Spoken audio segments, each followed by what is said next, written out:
ఖమ్మం జిల్లా కల్లూరు పట్టణంలో భూభారతి చట్టంపై ఏర్పాటు చేసిన అవగాహన సదస్సుకు సత్తుపల్లి ఎమ్మెల్యే మట్టా రాగమయ్యి ముఖ్య అతిథిగా హాజరయ్యారు. ఈ సందర్భంగా ఎమ్మెల్యే మాట్లాడుతూ ఈ చట్టంతో సమస్యలను మండల స్థాయిలోనే పరిష్కరించుకోవచ్చన్నారు. జూన్ నెల నుంచి తహసీల్దార్లు మండలంలోని ప్రతి గ్రామంలో భూభారతి సదస్సులు నిర్వహించి రైతులకు భూ సమస్యలపై వచ్చిన దరఖాస్తులను పరిష్కరించే విధంగా ప్రణాళికలు సిద్ధం చేస్తున్నారని తెలిపారు. అనంతరం కల్లూరు వ్యవసాయ మార్కెట్ చైర్మన్ భాగం నీరజా చౌదరి మాట్లాడారు.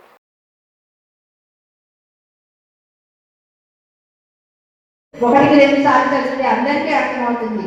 సెక్షన్ 4 అంటే ఏంటి, 5 అంటే ఏంటి, 6 అంటే ఏంటి, 7 అంటే ఏంటి, 8 అంటే ఏంటి, 10 అంటే ఏంటి, 12 అంటే ఏంటి, ఇట్లా అన్నీ కూడా చాలా సులభంగా ఉన్నాయి.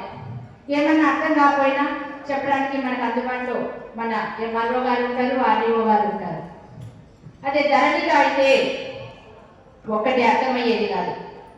ఏదైనా ప్రాబ్లం అయితే ఎంఆర్ఓ చేతిలో లేదు, ఆర్డీఓ చేతిలో లేదు.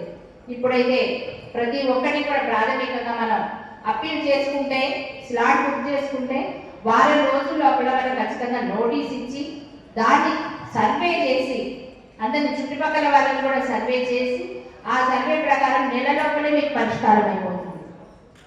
ఒకవేళ మనకి ఎంఆర్ఓ గారికి నచ్చకపోతే ఆర్డీఓకి అప్లై చేసుకోవచ్చు. అంతకుముందు ధరణిలో అప్లై చేసుకునే అవకాశం లేదు, కానీ ఇప్పుడు మళ్ళీ మనం అప్లై చేసుకోవచ్చు. ఆర్డీఓ గారు కూడా 2 నెలల్లో మనకి పరిష్కారం చూపిస్తారు. ఒక మ్యాప్ కూడా ఉంటుంది. ఇప్పుడు మనకి పట్టాదారు పాస్ పుస్తకంతో పాటు సర్వే చేసి సర్వే మ్యాప్ కూడా ఉంటుంది ప్రతి ఒక్కరికి. ఇప్పుడు ఆర్డీఓ తీర్పు కూడా మనకు నచ్చకపోతే కలెక్టర్ దగ్గరికి వెళ్ళచ్చు. అది 3 నెలల్లో అయిపోతుంది. కనుక ఇట్లా ఇది కొంచెం టైంలోనే మనందరికీ కూడా న్యాయం జరిగే విధంగా ఉంది. భూదాల్లో ఈ భూభారతి చట్టంలో ముఖ్యంగా మన పొంగిరెడ్డి శ్రీనాథ గారికి అయితే ప్రత్యేకించి ధన్యవాదాలు చెప్పాలి. ఆయన ఎంత మనసు పెట్టి ఈ చట్టంలో ఉన్నటువంటి వాటిని మనం కొన్ని వీడియోల రూపంలో కానివ్వండి, పేపర్ రూపంలో కానివ్వండి చదివినప్పుడు, అవగాహన చేసుకున్నప్పుడు మనకు తెలుస్తుంది.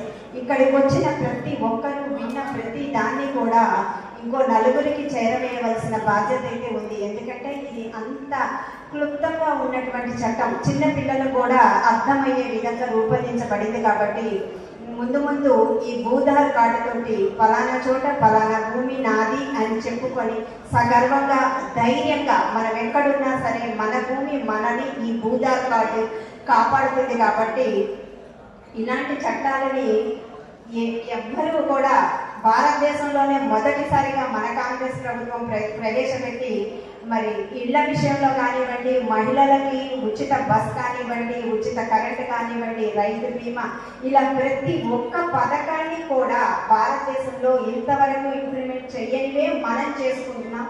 వీటిని అందరికీ అందజేయడం అనేది మన కర్తవ్యంగా భావించి మనందరం ముందుకు వెళ్ళవలసిందిగా కోరుకుంటూ మరి ఈ అవకాశం ఇచ్చిన మీ అందరికీ హృదయపూర్వక నమస్కారం తెలియజేస్తున్నాను.